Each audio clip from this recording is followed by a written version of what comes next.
Are you not living the life that you want right now? Today, I'm gonna hit you with some harsh truths to help you fix that. What up, homie? My name's Dave, and I put out new videos every Friday to help you get the girls you want and become the man you're meant to be. Right now, I'm out here in Playa del Carmen. Came out just in time to see a Category 3 hurricane. Everything is all messed up out here. Trees are down. I had no power for the first 24 hours, but I'm all good now. Finally get some electricity, and I'm back at it. Anyway, I just started writing my next book, and it's gonna be your full-on guide to living a high-value lifestyle. And to live a high-value lifestyle, you gotta recognize some of the harshest truths of life that most guys just tend to gloss over. Today, I'll reveal these harsh truths so you can get a big head start on all the jamokes out there and get on your path to living your dream lifestyle. Let's get into it.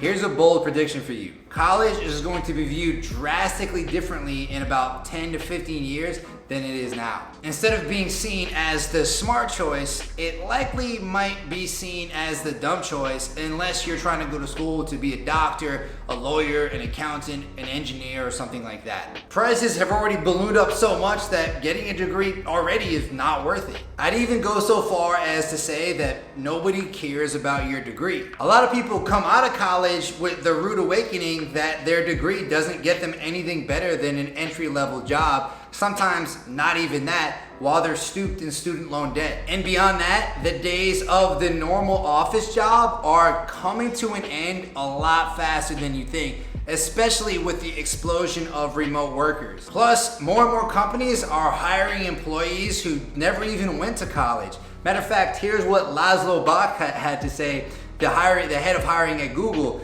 He said, when you look at people who don't go to school and make their way in the world, those are exceptional human beings, and we should do everything we can to find those people. It's not just big companies like Apple, Google, and Facebook who are looking past degrees. It's smaller businesses. Like when I try to hire somebody, or when a lot of my friends who have different online businesses go to hire people, they're not looking for college degrees. They're looking to see, what can this person do for me? So what should you do with this information? Well, if you're a 17, 18-year-old guy thinking about going to college, maybe even starting your first or second semester, you should seriously consider if it's gonna be worth the investment for you. Like if you're not trying to learn one of those skills that I talked about before that kind of requires a degree, and you're going for like marketing or entrepreneurship or something like that, it might not be the best bet for you. And if you're a guy in your 20s who's already been through college and you're kind of tired of the job that you do now and you want some more freedom, then it's time to start teaching yourself some monetizable skills. Things like copywriting, SEO, Facebook ads, YouTube ads, even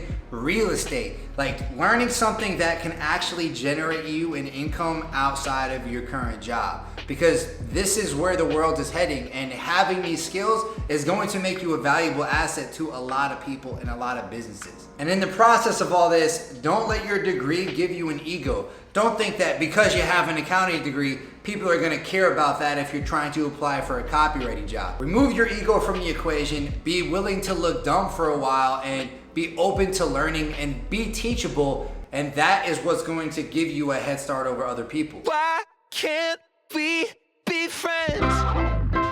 If it's so much easier before we got our feelings hurt, and I can't pretend that it's easy. Why? A lot of relationships you get into early on in your life, especially in that period from 18 to 25, are going to be temporary. Think about it. It's people that you were brought together with, usually from either work or from college. I know for me, I had a lot of friends during that time that I thought were gonna last, but people evolve in different ways and they ended up sort of fading away. Like you move across the country, you start traveling, those friendships don't tend to last. And just the fact that you work together or went to college together is not enough glue to keep them together. But that's okay. As you grow and evolve, your social circles should start to expand as you branch out, and you should start adding more and more quality people into your life.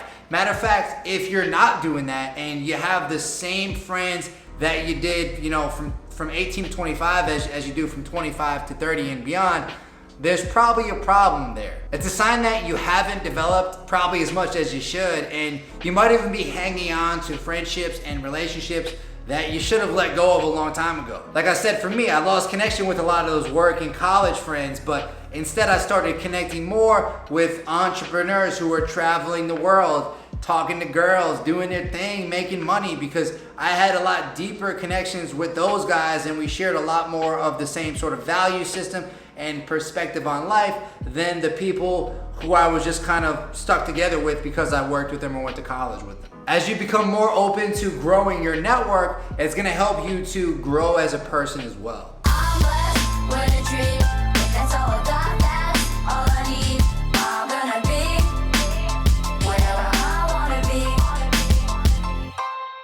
A lot of guys put like an imaginary ceiling on their income. I remember back when I was in college, I used to dream of making like $100K a year. And if I was like, oh, if I can do that sometime in my 20s or in my early 30s, I'm gonna have won. I'll be a success. But as I've started hanging out with guys who are making way more than that, who are, making in the millions of dollars every single year or are worth tens of millions, it's really changed my perspective on what is possible and helped me to remove like the self-imposed limit that I put on my own income. The point is, as long as you only see yourself being able to make 50K or 100K or 150, 200K, whatever, you're putting a limit on your income ability, and you're gonna stop pushing once you get to that. You need to increase the value that you put on yourself and have sort of a wealth building vision and mentality. Instead of thinking, I can only make 100,000, you wanna think things like, I wanna make 500,000, how can I do that this year? That's how you'll start innovating and getting creative. That's how I had the idea to get started in real estate. Now, within a couple of weeks, I'm ready to buy my first property and start investing my money. Because really, there is no limit to how much money you can make, the quality of women you can have into your life, and just the overall level of abundance that you have.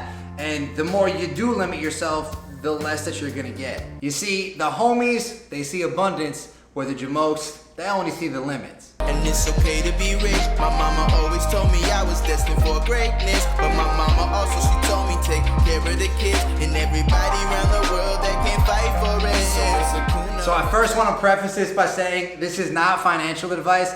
I'm just telling you what has worked for me. Now, for most of my 20s, I thought that savings accounts were the best bet. Like, I'm just gonna put my money in a high yield savings account, leave it there, because if you start putting your money in the stock market and trying to do all this different stuff, you might lose it and I'm gonna be broke again. I don't want that to happen. But looking back, I've lost out on a lot of money as a result of that. And when you boil it down, that was really the result of a scarcity mentality that I had around money. The reality is that savings accounts are no longer your friend, and you're gonna have super low interest rates for the foreseeable future, like easily less than 1%, which is going to be way less than yearly inflation, which means you're actually gonna be losing money by leaving it there. Instead, you should try to put your money to work for you. This is how you actually build wealth. Now, to do this, you have to invest in assets that actually have a good chance of growing in the future. And when I say the future, you want to have a long-term view on things. You don't want to just put your money in something,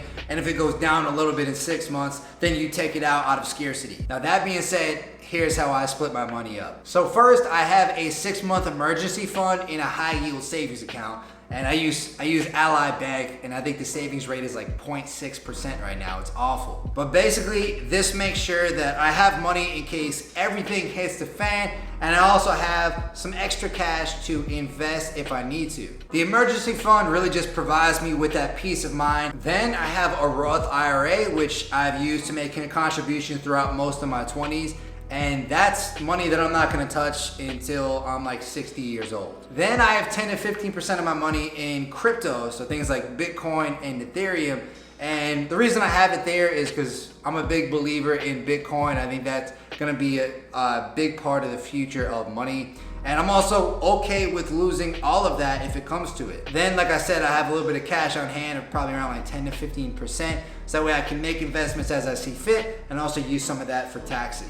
I'm going to be allocating around 15 to 20% of my net worth on real estate. So I'm gonna be buying some duplexes and doing some long distance real estate investing. Then I've got about 40% in stocks, and that's a mix of index funds, a mix of growth stocks, a mix of dividend stocks, and different things like that. The result of all this is that I'm well diversified, I have enough cash on hand, an emergency fund to give me that security, and most of my money is working for me. And that means instead of only getting 0.6% from a savings account, I'm getting anywhere from 8 to 10% on the stock market, maybe even more with real estate, and potentially even more with crypto, even though, like I said, there's that risk involved. The point to all this though is that you need to figure out what works best for you and start putting your money to work. Have that wealth building vision instead of this scarcity around money. But again, always keep that emergency fund handy in case things do hit the fan. I just wanna dive into the blue.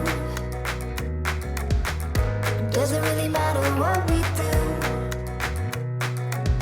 Don't let the moment pass us by. Let's be real. Most people are afraid to take the risks needed to have an extraordinary life. They will conform and do what society tells them to do because that is the path of least resistance. They're always looking for guarantees and easy ways instead of opportunities, but there are no guarantees because it's on you to put in the work to make the most of every opportunity. The worst is they don't realize that by not taking the risks, you're gonna lose by default. If you stay in your small town forever, you're probably not gonna meet super high quality girls or get super high quality job opportunities. Is it scary to leave? Yes. Is it necessary for growth? Definitely. They don't invest in themselves because they lie to themselves and say, you know what, I'm gonna do this on my own. So instead of spending some money that they would have gotten back in terms of ROI, they spend years trying to figure it out on their own or just frankly give up, and they never get to where they want to go. When they see a girl they want to talk to and they get approach anxiety, they give into it rather than fight it and go approach anyway because there's no guarantee the girl's gonna like them. Maybe they'll get judged, and again, it's easier to just do nothing rather than go take action. And the result is they're average forever because they don't have balls. And I mean, let's be real, this is the fate of most people. You can avoid all this though by consistently betting on yourself and being okay with living dangerously. Seeing life as a game and saying, hey, I'm not gonna win every time, but I'm gonna do what I can, every single chance that I get to continue leveling up in this game of life. Because at the end of the day, either you're gonna play it safe and live like a bitch forever, or you're gonna take risks and go for it all and milk life for every last drop. And if you consistently bet on yourself, in the long run, you're gonna have a chance at an amazing life and your dream lifestyle, while the best everyone else can do is average. Now, bro, just recognizing and accepting these truths is gonna give you a much higher chance at an awesome lifestyle than most people have. Now, if you want more videos to help you crush it at life and be a confident dude, check out this playlist right here, and I will see you right there, homie. Peace out.